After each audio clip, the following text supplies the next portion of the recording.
Ladies and gentlemen, thanks for watching the television of Burkina Faso. Today, we are honored to receive a special guest, former President of the Republic of South Africa, Jacob Zuma. He is at the end of his stay in Burkina Faso.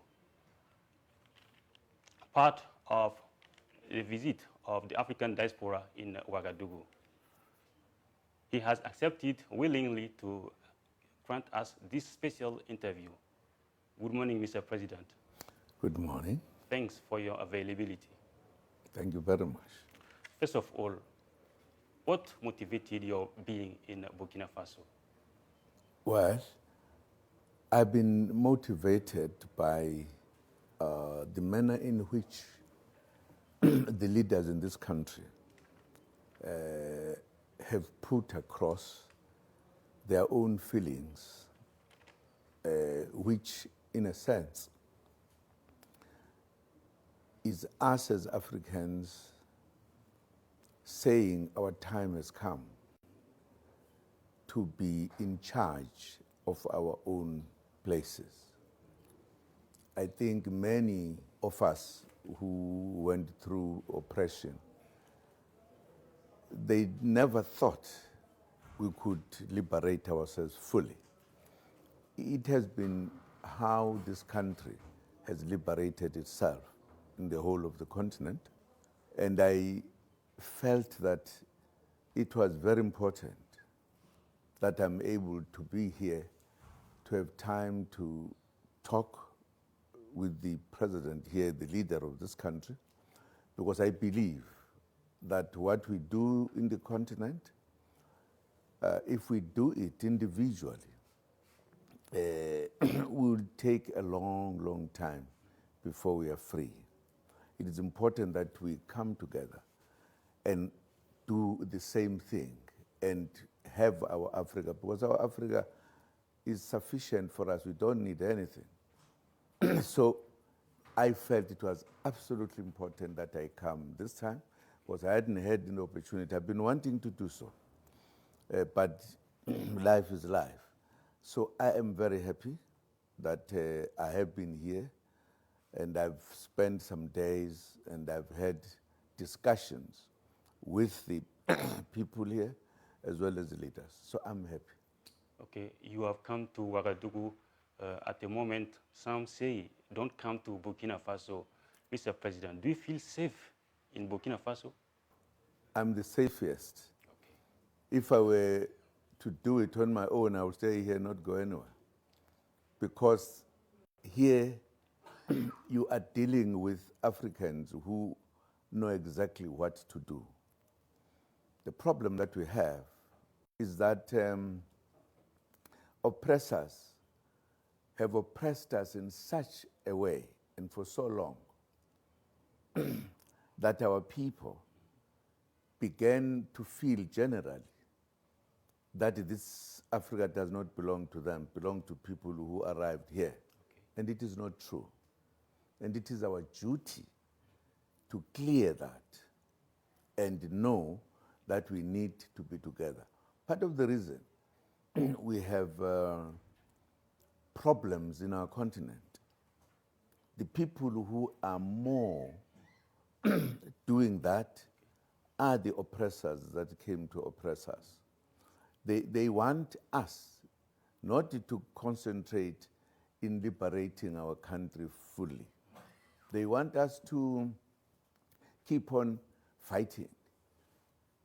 That's why in this continent, more than any other continent, there are more problems, and they're among ourselves.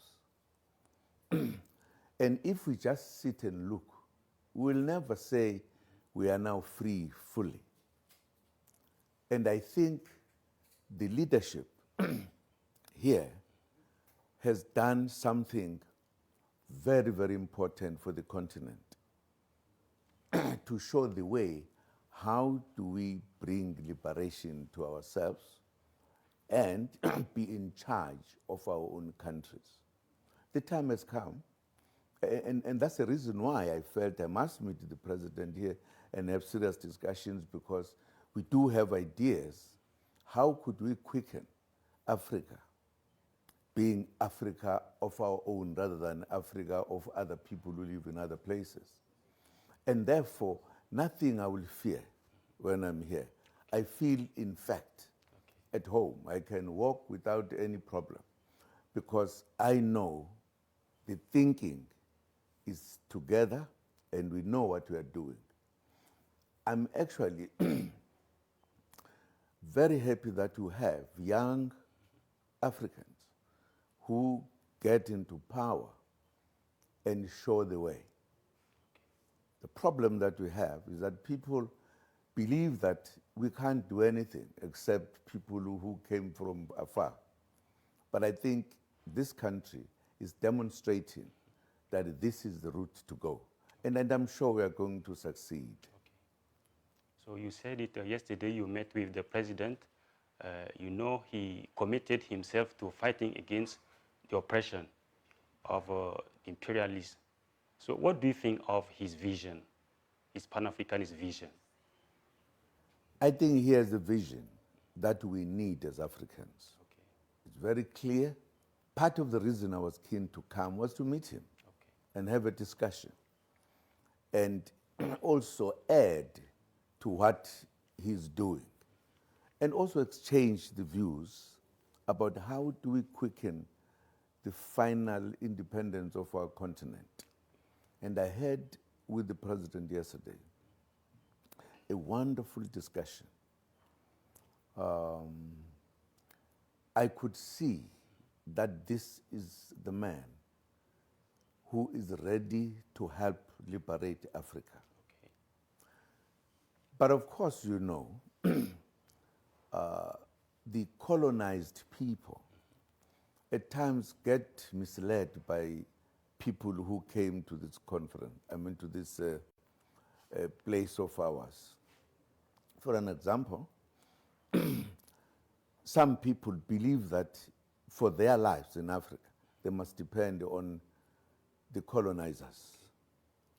And colonizers at times use our people here to make it difficult for us.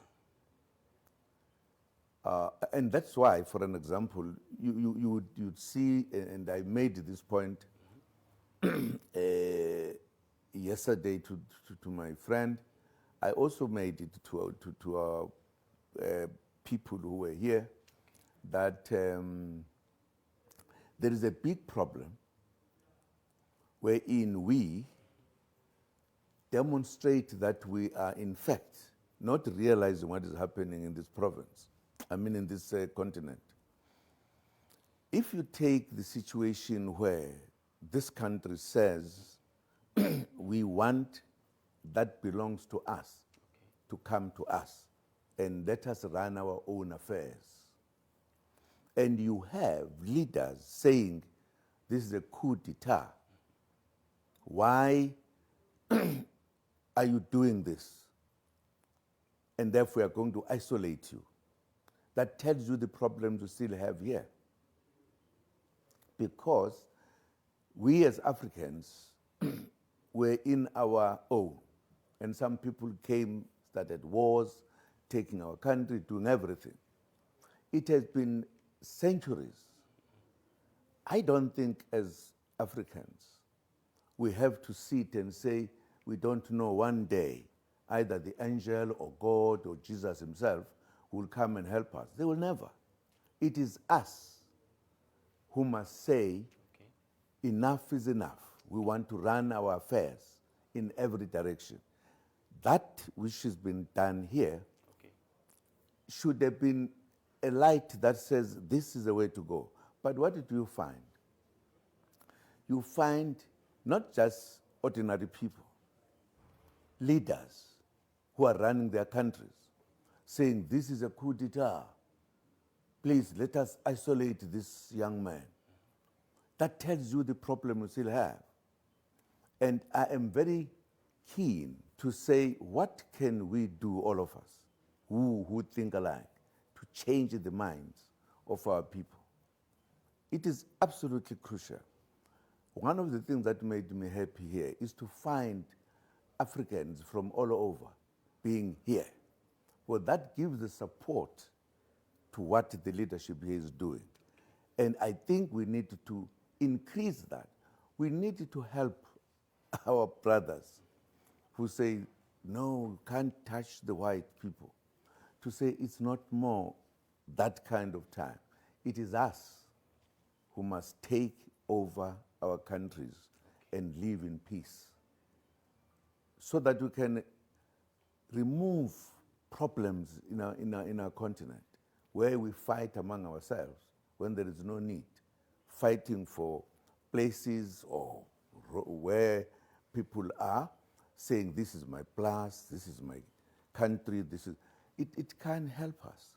I do feel that we still have to work very hard to change the minds of those who were influenced by the colonizers and those who think they can only have something to eat if the colonizers bring something here. It is the colonizers who don't have everything we have in our continent. I think we should be left alone to live in our continent, in our in the manner in which we want to. This is what we need to do. Discussing with the president yesterday, I realized that Africa is now changing. We've got people who stand for the truth, who are not taken away by people who think differently. I was very happy. We had a very good discussion, and I'm sure this link of us coming together is going to make us perhaps few to influence others and change the African continent, because it is us. The colonizers have taken many things that they found here. They still taking for themselves, not for us. So my discussion with the president was absolutely important. Okay.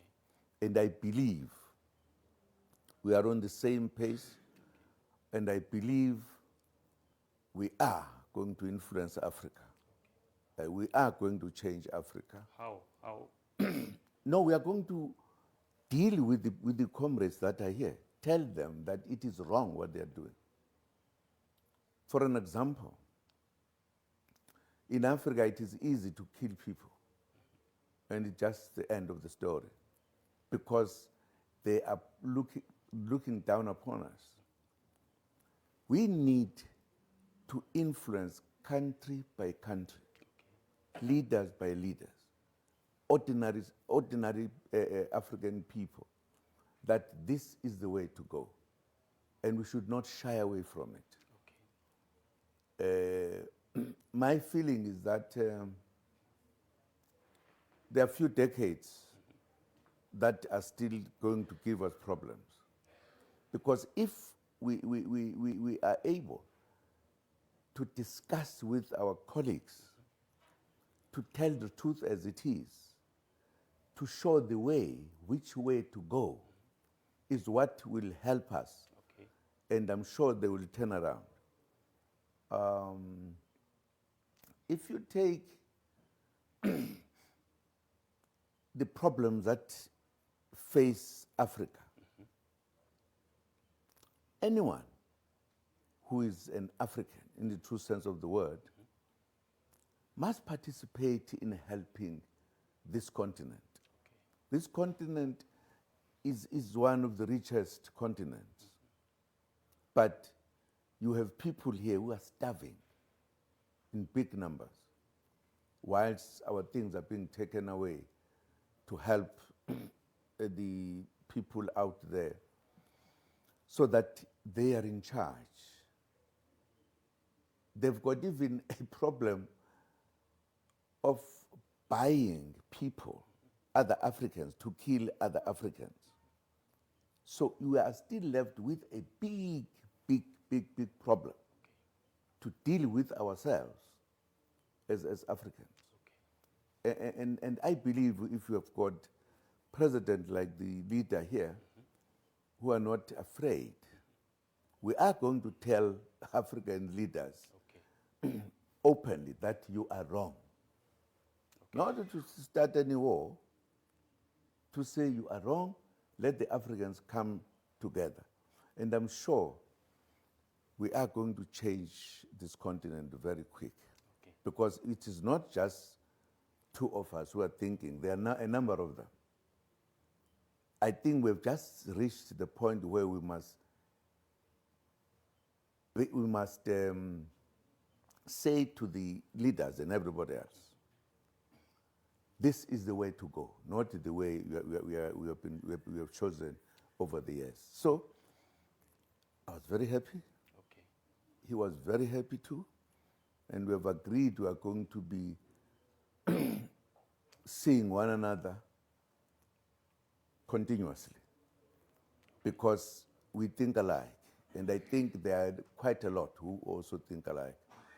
It's absolutely wonderful. Okay. Burkina Faso, Mali, and Niger created a EAS confederation to better fight against terrorism and develop their countries. So what do you think of this choice? Is it the best? Absolutely. That is the thing I'm talking about, that we are going to be influencing people all the time. Okay. That is the way to go. If, as he does, do everything with the truth and also ready to do anything in order to succeed, we are going to have, we now have 3 countries here that are saying enough is enough with our colonizers. That is the beginning of a process where many other countries are going to do it. Because I think we all realize we are in trouble. And therefore, we need to change things. So I am very happy with that unity of the 3 countries. In fact, I'll tell you, if we win elections as we go, there are going to be the 4 countries that change Africa. Okay. That's how it's going to be. So for you, various confederation can inspire the other African countries and contribute to reaching African unity. This is the beginning of that process. Okay. That's the beginning of the African countries having to come together. Those who can't see, they are going to see what is happening here, what is happening in South Africa when we take over. So whether they like it or not, we are going to change them. And there are countries that agree with what they've done here, some of them big countries. So all we need to do now is to add the numbers of the African leaders to think in a particular way, which is the way to make us free. During a conference hosted by the African diaspora, strong recommendations were made. And one of these recommendations is that African countries who use the CFA franc should break free from it. What's your viewpoint about it? No, firstly, I'm very happy that our brothers and sisters coming from outside have also taken a step to participate in helping this continent. I'm very happy. I was very happy to see our brothers and sisters here who are very serious about how do we need to change the world.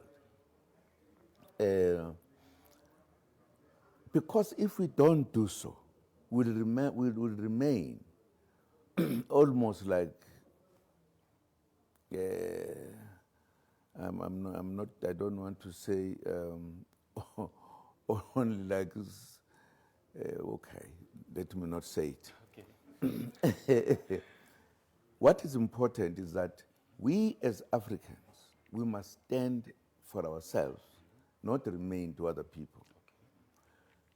The colonizers came here and left a few of their people, but it took everything. They are still taking it away up to today, whatever we have.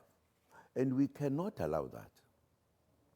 And therefore, the issue of how the monies are used, because wherever you are, what you come across is that we don't have the money.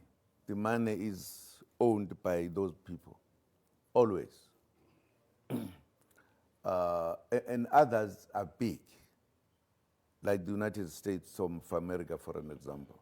The dollar is what dominates the world. Okay. We can have our own. We don't need the dollar. When I joined a group of 5, in fact, precisely because I don't like this business that we are ruled from somewhere. We are just useless. We can't even exchange our money. At times, if we've got our own money, it's just a paper, which means nothing. It is absolutely important that we, as African people, together with the brothers and sisters, we should come together more and have our own.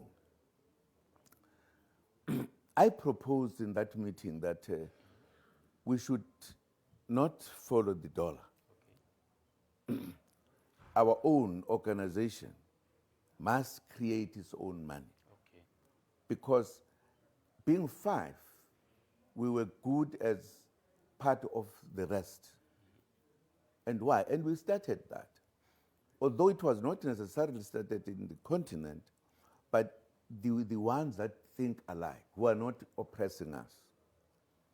Already, the oppressors have been put under pressure because we are now acting in a particular way. So we needed to have our own African money, not of other people, because I think we've got the strength to do so. So I know all these countries, whether the British or whatever, but we need, it needs us to come together to say, this is us now, we are here, let us do our own things.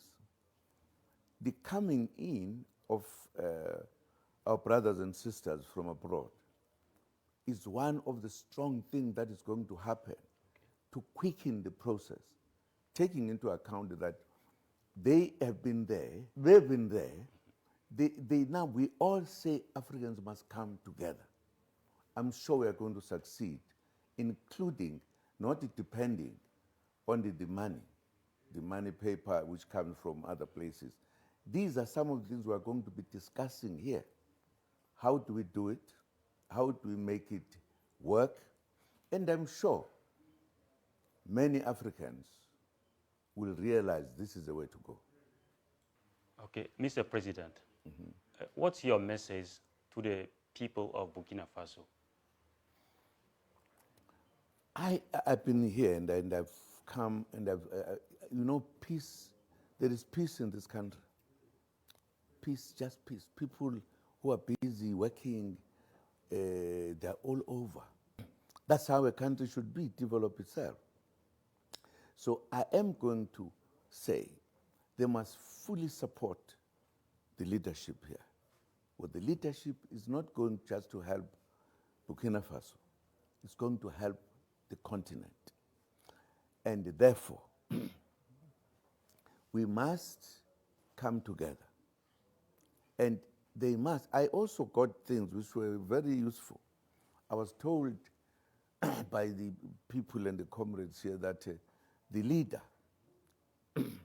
who is here is demanded by the people of this country because they realize this is the leader. From my own view, I've got views about things. I believe that this question of having elections all the time is actually the thing that our colonizers brought in order to be able to direct us whatever direction. Because you could have a good man, like a man in this province, and then suddenly you go for elections. He's doing everything right, going to elections. And then the colonizers give people money to buy some other people they wanted to come so that they can control. That's elections. The man who is right, running the country correctly, goes away. Somebody else comes in, messes up. I think these are the issues as Africans have got to talk about. I'm happy that the people here are saying this leader must be here, fix the country. That's what we need. We don't just need to have elections and elections, because there we are not in control. So as far as I'm concerned, you must keep the leader who is here. Just keep him. So that we can all fix the continent. We cannot be taking other people out, put other people who belong to other people. So as far as I'm concerned, the population here is doing very well, what I heard here. I hope even in our own country, we'll think how to make what we do correct for our people, continue until we complete our journey. Because otherwise, those people who are out there are going to be just messing up, as far as I'm concerned. Then they don't care. They kill people. This country has an example, a leader that we loved so much. They put money to kill a leader and to cause chaos. I think as Africans, let us have our own thinking.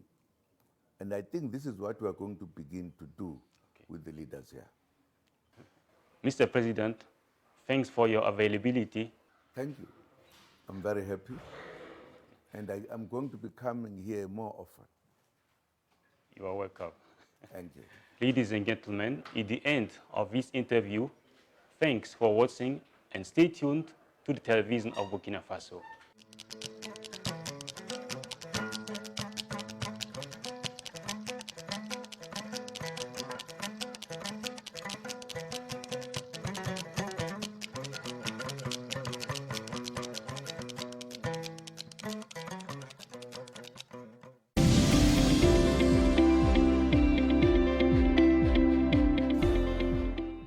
La révolution en cours au Burkina Faso touche tous les secteurs, y compris celui de l'agriculture, avec deux programmes majeurs, l'initiative présidentielle pour la production agricole et l'offensive agroalimentaire.